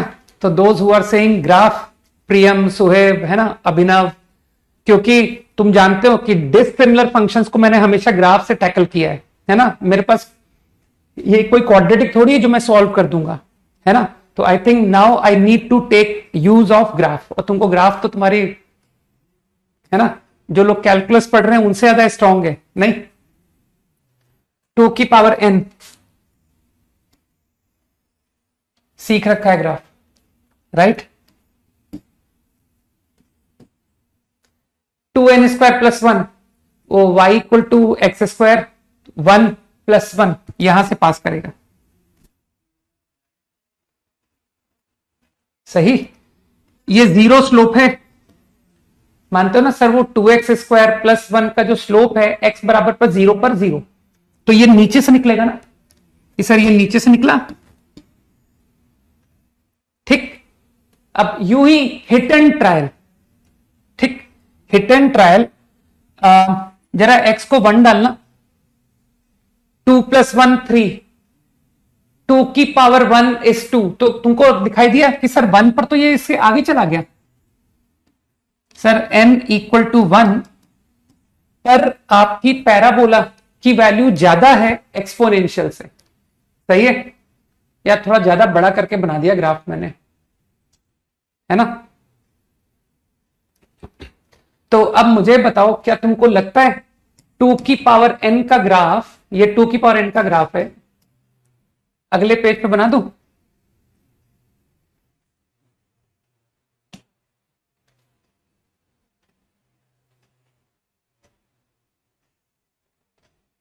To raise to n, this is 2 raise to n, ठीक है? सोच करके बताओ, क्या 2 की पावर n का ग्राफ पॉलिनोमियल से नीचे चलता रहेगा कि सर जिंदगी भर अब ये नीचे चलेगा, है ना? तो ऐसा नहीं है। तुम जानते हो कि सर पॉलिनोमियल से एक्सपोनेंशियल जंप कहीं बड़ी होती है, तो इसका मतलब जल्दी ही ये इसे क्रॉस करेगा।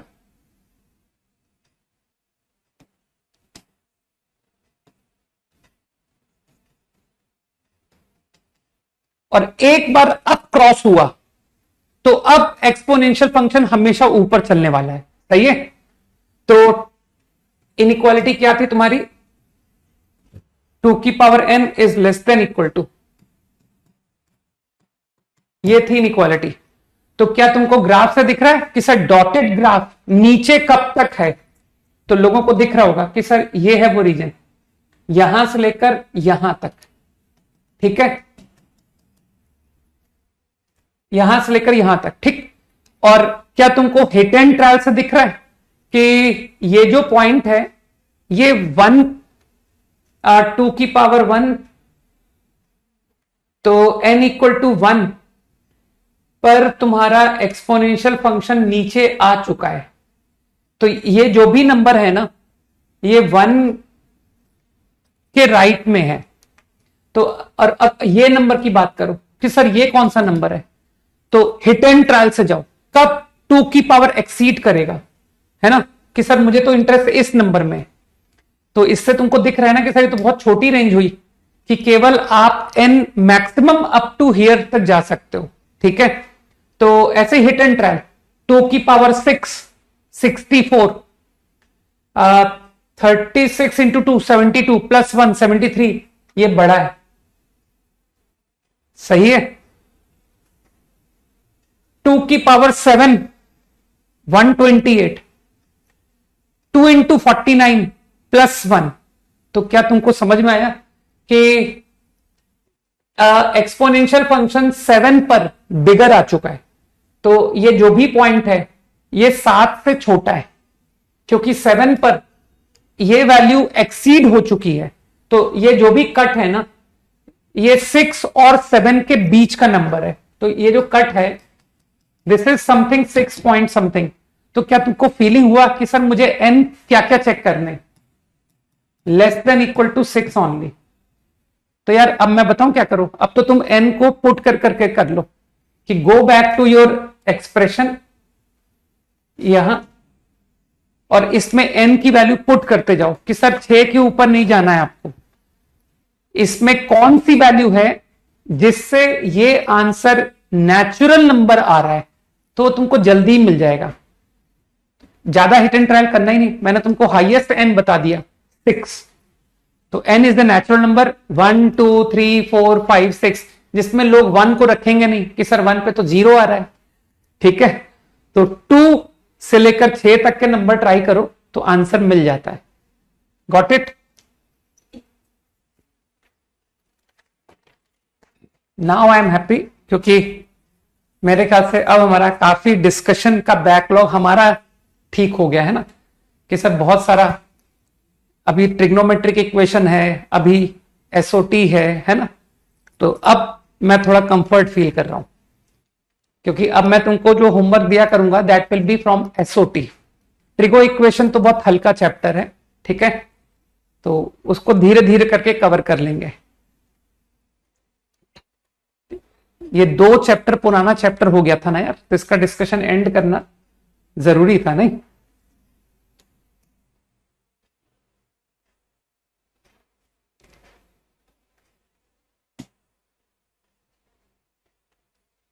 ओके,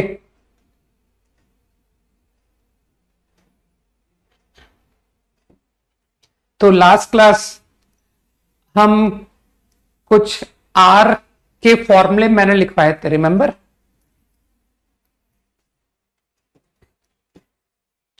मुझे भी टेंशन होती है मालूम है कि यार इतना थ्योरी कवर हो गया और होमवर्क पेंडिंग होता चला जा रहा है, डिस्कशन नहीं हो पा रहा है ना। तो मुझे भी इस बात की टेंशन होती है, क्योंकि बगैर डिस्कशन के मैं थ्योरी पढ़ना वेस्ट मानता हूं। मुझे लगता है कि 1-2 चैप्टर कम पढ़ लो वो ज्यादा अच्छा है, लेकिन जितना पढ़ो उसका होमवर्क पूरा कंप्लीट होना चाहिए। अच्छा, वेन डायग्राम, तो एसओटीआर स्टार्ट नहीं करें, चलो वेन डायग्राम की बात करते हैं। Okay,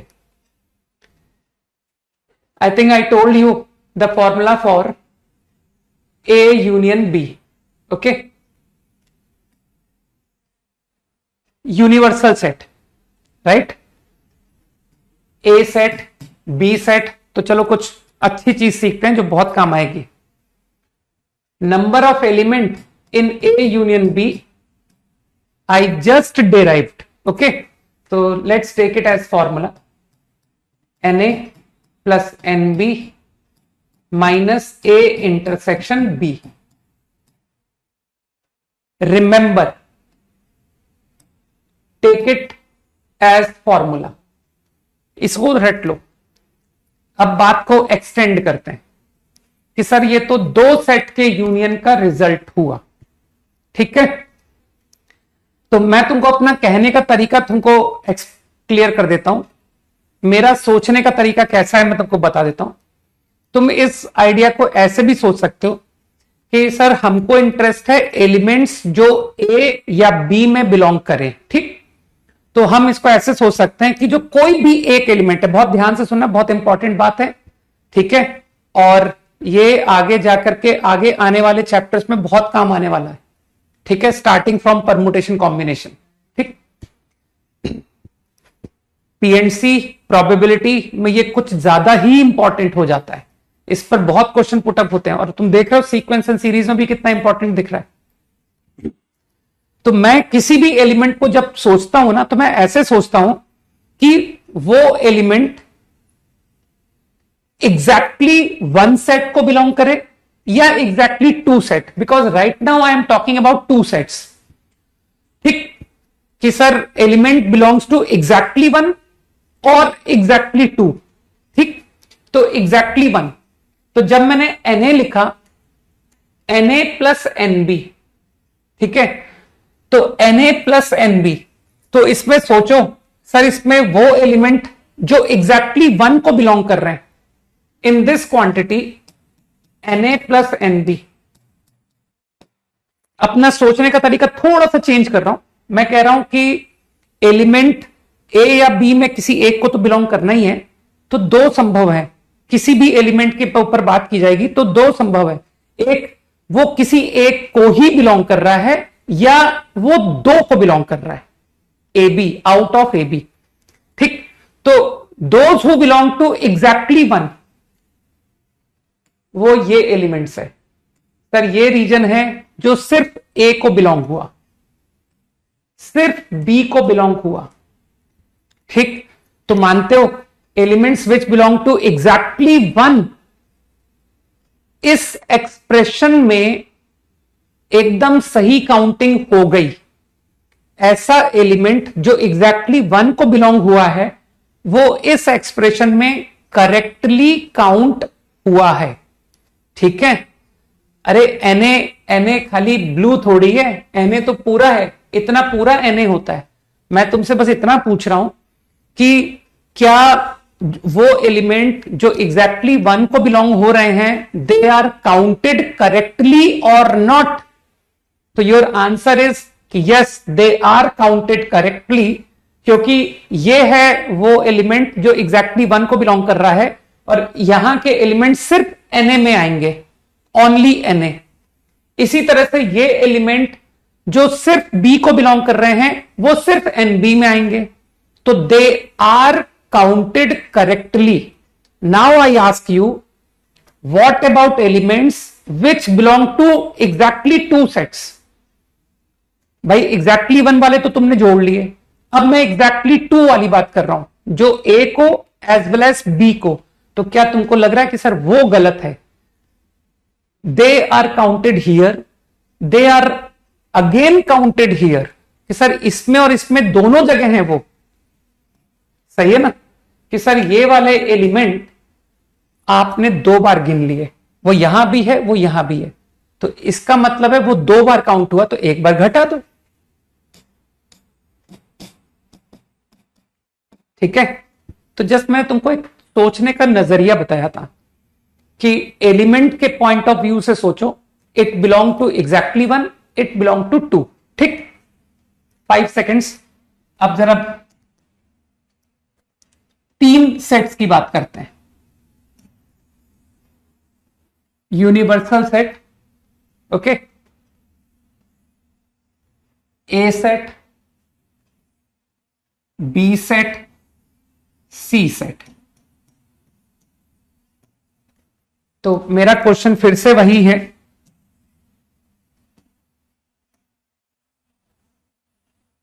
I am interested in elements belonging to at least one set. ठीक है? Number of elements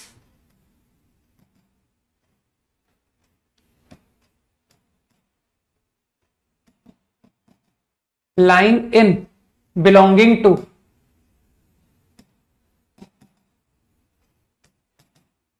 at least one set out of these three। तुम्हारा चैट फिर चला गया है, एक सेकेंड।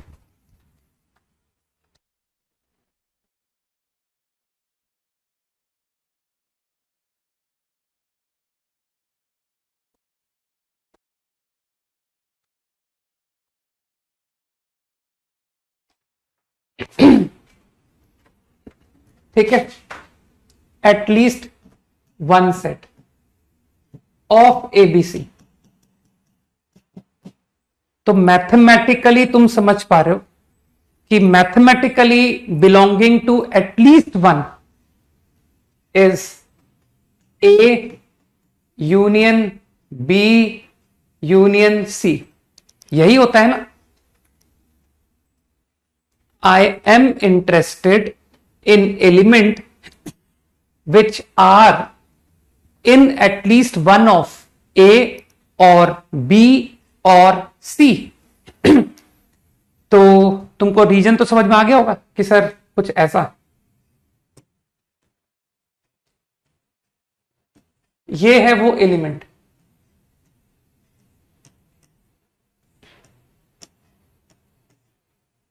ठीक है? तो elements lying in blue shade are elements of A और बी और सी। यही मतलब है ना? कम से कम एक सेट को बिलोंग करने का यही मतलब है कि नहीं? ए और बी और सी।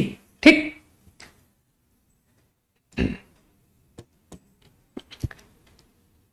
अब इसको किस तरह से अप्रोच करें? तो तुमको लगता नहीं कि सर इसको एक बार ब्लाइंडली आप Na Nb Nc जोड़ दीजिए, क्योंकि ए का एलिमेंट, बी का एलिमेंट, सी का एलिमेंट के बियॉन्ड तो नहीं होगा ना। तो मेरे ख्याल से मेरा थॉट प्रोसेस ठीक। अब क्या तुम मेरा पॉइंट ऑफ व्यू, मैंने अभी अभी तुमको कहा था कि मैं कैसे सोचूंगा, किसी भी एलिमेंट के बारे में सोचते हैं कि sir elements which belong to exactly one. अगर मैं इस बात में इंटरेस्टेड हूं, elements which belong to A और बी और सी, तो उस एलिमेंट पर क्या क्या संभावनाएं हैं? वो एग्जैक्टली वन सेट को बिलोंग करेगा, या एग्जैक्टली टू सेट को बिलोंग करेगा, या एग्जैक्टली थ्री सेट को बिलोंग करेगा आउट ऑफ एबीसी। ठीक? सोचो। तो अब एक मोमेंट के लिए सोचो कि सर इसमें, अरे I am talking like this, exactly one set, elements which belong to exactly one set, plus elements which belong to exactly two set, plus element which belong to exactly three sets, all three sets. ये तुम्हारा answer है। ठीक, अब exactly one set को belong करने वाला element को इस एक्सप्रेशन में सोचो कि क्या मैंने exactly one element, exactly one set को बिलोंग होने वाले एलिमेंट करेक्टली काउंट कर लिए? तो योर आंसर इज यस, कि हां सर वो तो सही आ गया, क्योंकि जो ओनली ए को बिलोंग करेगा वो एनए में है, जो ओनली बी को बिलोंग करेगा वो बी में है, जो ओनली सी को बिलोंग करेगा वो सी में है। ठीक है, तो दिस इज डन करेक्टली। अब सोचो एग्जैक्टली टू, तो एग्जैक्टली टू, तो एग्जैक्टली टू को फील करना कि सर ये है एग्जैक्टली टू। ठीक, ये है एग्जैक्टली टू, ये भी है एग्जैक्टली टू। तो तुमको लगता नहीं कि सर एग्जैक्टली टू जो एलिमेंट है, elements which belong to exactly two sets, वो आपने गलत गिने? कितने बार गिना है? वो एलिमेंट्स दो बार गिने, हर एक एलिमेंट को दो बार गिना है। सोचो क्यों? I think element which lies here वो ए में काउंट हुआ, वो बी में काउंट हुआ। सही है, जो एलिमेंट यहां तुमने लिया वो ए में है, वो सी में है। तो मेरे ख्याल से तुम समझ पा रहे हो कि सर जो दो सेट को बिलोंग कर रहे हैं ना, ऐसा एलिमेंट जो दो को बिलोंग कर रहा है वो आपने दो बार गिना है इन this answer.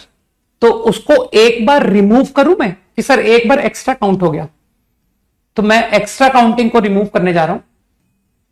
A intersection B, यार है ना, समझना, B intersection C, C intersection ए।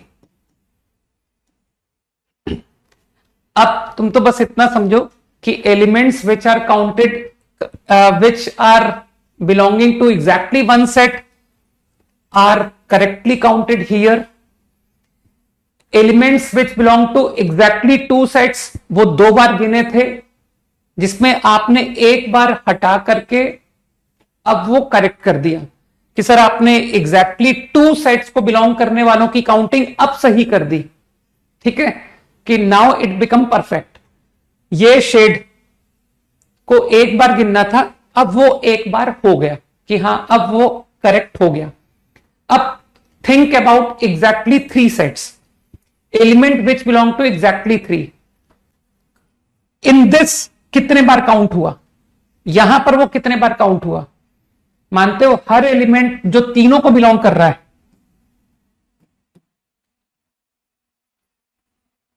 वो इस क्वांटिटी में आपने तीन बार लिखा है, क्योंकि that element is present in A, that element is present in B, that element is present in C. तो मानते हो वो एक एलिमेंट को तुमने तीन बार गिन लिया। ठीक, तुमने, अब तुमको लगता नहीं कि सर वो ही सेम एलिमेंट, ये जो येलो एलिमेंट है वो आपने तीनों बार रिमूव भी कर दिया, आपने तीन बार गिना और ऑल थ्री टाइम्स माइनस कर दिया। तो अब तुम मानते हो कि एग्जैक्टली थ्री की जो काउंटिंग है इस एक्सप्रेशन में वो जीरो की है। आपने तीन बार गिना, आपने तीनों बार निकाल दिया। मेरे ख्याल से लोग समझ पा रहे हैं कि this yellow shade will come in A intersection B, वो ए इंटरसेक्शन बी में भी होगा, वो बी इंटरसेक्शन सी में भी होगा, वो सी इंटरसेक्शन ए में भी होगा। तो क्या समझ रहे हो कि सर उसको एक बार तो गिनना था ना? तो प्लस एक बार गिनो तो येलो शेड, क्या तुमको लगता नहीं sir yellow shade is nothing but A intersection B intersection C? तो यूनियन, अब मेरे ख्याल से अब elements which belong to at least one of three sets A, B या सी का आंसर अब करेक्ट हो गया कि sir this is the formula for union of three sets.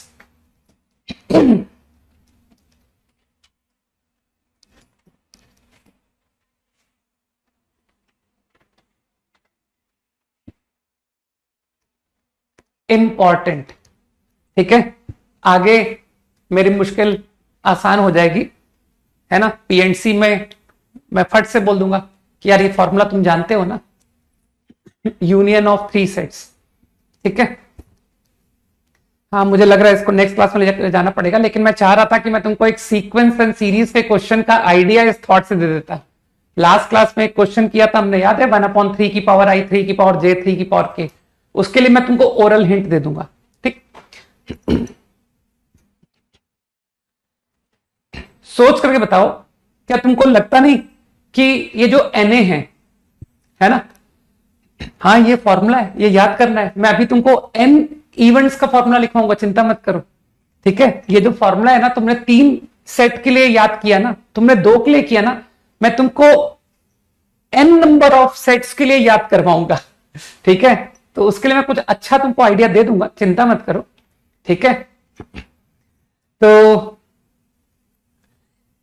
तुम बस इस फॉर्मूले का एप्लीकेशन सीखो कि सर व्हाट इज Na का मतलब है तुम सिर्फ ए के एलिमेंट पे ध्यान दो, don't bother for B and C, B और सी पर बिल्कुल ध्यान मत दो। दैट इज Na कि sir element belong to A, that's it. I will not think about B and C. जब मैं तुमसे कहूं what is A intersection B, तो तुम कहोगे कि sir think about element belong to A and element belong to B. C को मन में लाना भी मत कि सर सी के बारे में क्या, आई डोंट नो। एलिमेंट सी को बिलोंग कर भी सकता है, नहीं भी कर सकता है, तो तुम बॉदर क्यों कर रहे हो सी को। ओनली बॉदर करो it belongs to A, it belongs to B, खत्म बात। इसी तरह से समझ गए ना। And what is A intersection B intersection C, element belong to A and B and C, ठीक है। तो इस फॉर्मूले को तो चलो जनरलाइज मैं कल करता हूं, ठीक है। मैं तुमको जस्ट आइडिया देना चाहता हूं कि लास्ट क्लास में मैंने तुमसे कहा था ना कि अगर तुमको यूनियन का फॉर्मूला आता तो कहीं आसान सॉल्यूशन तुम कर पाते। ऐसा एक क्वेश्चन तुमने किया था ना, I not equal J not equal K, सही। तो मैं तुमको एक थॉट देता हूं, तुम कोशिश करना कि तुम इस आइडिया से क्वेश्चन कर पाते हो कि नहीं, कि सर विदाउट बॉदरिंग आई 0 से इंफिनिटी 1 1/3 1/3 स्क्वायर इंफिनिटी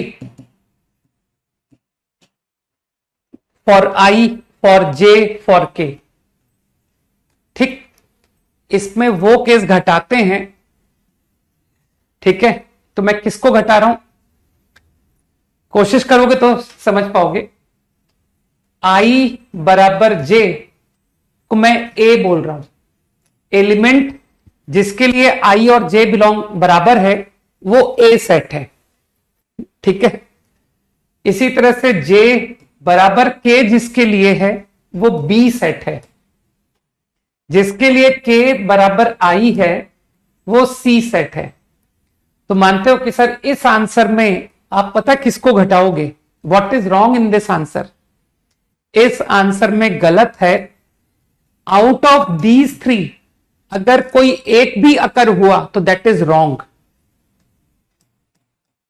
क्योंकि मुझे तो तीनों अनइक्वल चाहिए। A union B union C is wrong, सही है।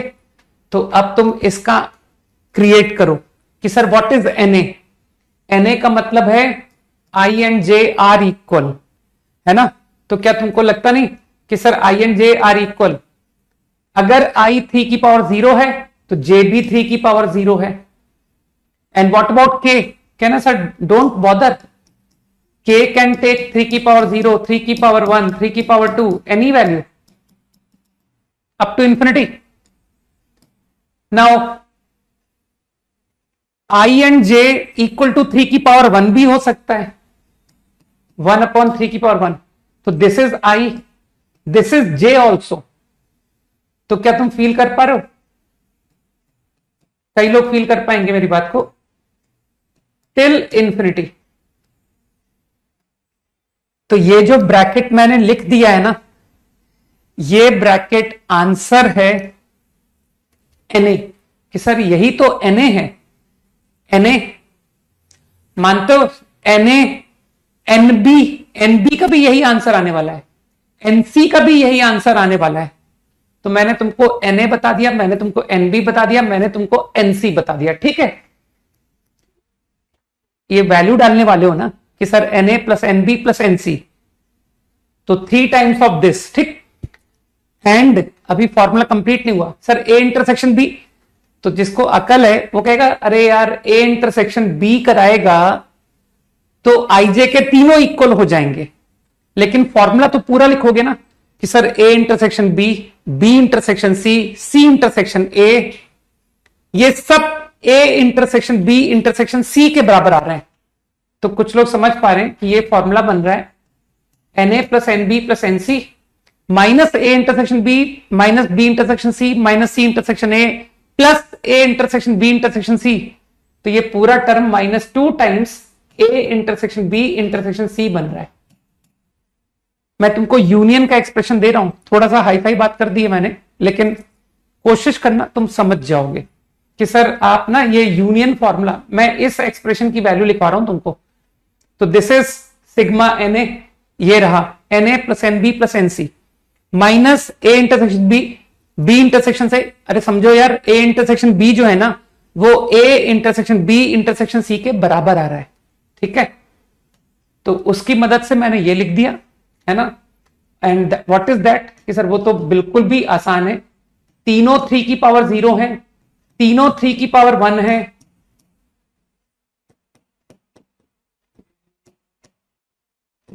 टिल इंफिनिटी, और आपने इसके आगे देखो 2 टाइम्स लगा रखा है। तो ये जो क्वांटिटी है ना, इसमें अगर तुम इस क्वांटिटी को घटा दोगे तो you again will get the same answer, okay. कल का होमवर्क मैं थोड़ा लाइट रखूंगा क्योंकि कल से थोड़ा सा पढ़ाई अपन वापस बैक है ना। तो मेरे ख्याल से SL Loney exercise 27 we have discussed up to 15 questions, 16 to only 25, बस इतना ही डिस्कस करूंगा टुमारो, राइट। तो कल मिलते हैं, बाय, जय हिंद, ठीक है। तो थोड़ा अपना करो, ये सब चीजों को ब्रशअप करो, थोड़ा मुश्किल बातें हैं लेकिन यूज टू हो जाओगे, चिंता मत करो, यू विल बिकम एक्सपर्ट, क्योंकि I am expert in such ideas, है ना। तो I will make you also, ठीक है, तुमको भी एक्सपर्ट बना दूंगा, चिंता मत करो। तो अभी से इस्तेमाल करना शुरू करो, डोंट वरी। चलो भाई, बाय, जय हिंद।